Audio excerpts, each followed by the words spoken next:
Hey guys, in this video we're going to take a look at Firebase, the backend for you. It takes care of a few major tasks that a backend would take care of, including authentication, database, and storage. So this is the Firebase landing page, and then let's take a look at the Firebase features. Once you create a project with Firebase, these are the main offerings that Firebase has. So Firebase gives you authentication. And authentication allows you to use local strategy, which is an email and password login. It allows you to log in with providers, and it manages for you the security of your users' passwords, their identity. All of this just comes out of the box with Firebase. The next major thing it has, Firebase has two types of databases.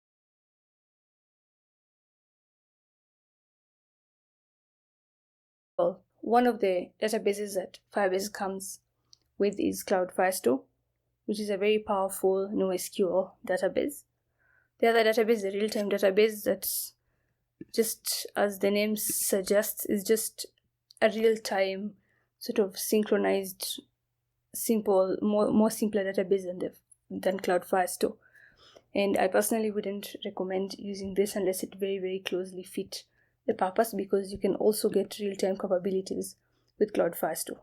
The next feature of Firebase is storage, a functionality that allows you to store user-generated content, mostly images and videos and audios and such type of things. So it gives you free storage for your user-generated.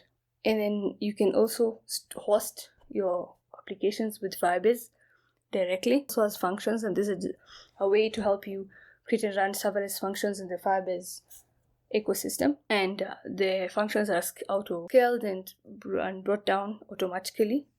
So it's basically, Firebase is basically a managed backend service for you. You do very little. Most of the things come out of the box. It's a backend is a service. It's managed for you. It scales for you. It also has analytics and crash reporting, and they have a new product called AppCheck to further increase the security of your applications. And all of these things come out of the box. You don't need to reinvent the wheel. You don't need to create your own backend every single time you have an application. You can use tools like this that offer you far better security than probably you could make by yourself, and allows you to auto scale and come back down as needed. Firebase also offers machine learning, a way to add machine learning to your applications, and a way to use it has a way to add machine learning to applications and a way to just make your applications smart. The features we talked about all fall under build. When you come to releasing your application and monitoring it, once you have it out to your users, you have Crashlytics, Performance, Test Lab, and App Distribution. So Crashlytics just lets you know anytime your application has a problem and if it's crashing, and you can sort of diagnose and understand what's going on. Performance, it's some sort of analytics that gives you insights into how your app is performing and points of action or understanding you can get about your users and how they use your app. Test Lab is a feature that allows you to sort of auto-run tests on your applications. App Distribution allows you to release certain versions of your applications to your users without affecting all the other users in your application. To release, those are the features that Firebase has to allow you to monitor your application, how it's doing. In terms of analytics, it just basically checks up on what's going on with your application, basically. All the different factors of it, where the traffic is coming from, what sort of traffic is it, how your users behave on your app, and the normal analytics that you would expect. Firebase also allows you to perform A/B testing, cloud messaging. Also has features that allow you to send notifications, to push notifications to your users and messages to users. Another really cool feature of Firebase is the extensions part of it, where you can extend Firebase. You can add certain functionalities to your applications. They're calling it prepackaged solutions. Stuff like you can trigger email, you can search Algolia, you can run subscription payments with Stripe. This is a very useful one. And they recently released one where you can send messages with MessageBird.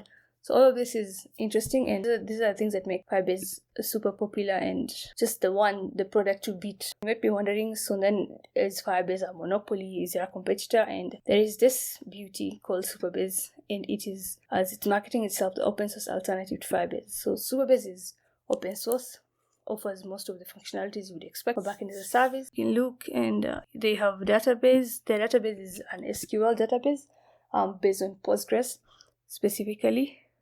And once you create your project, it creates a database. for you. It's just an Postgres database. You can create your project on Supabase and you can move it and host it elsewhere. So it's open source in that it avoids vendor lock-in and also offers authentication and storage, and functions are not there yet, but as we can see here, functions are coming soon. This is a technology I'm personally super excited about. I used Firebase since 2018 and I'm excited for this. I'm excited to share videos about both Firebase and Supabase. Yeah, so this is the alternative for Firebase. And Supabase doesn't necessarily try to have every single feature that Firebase has.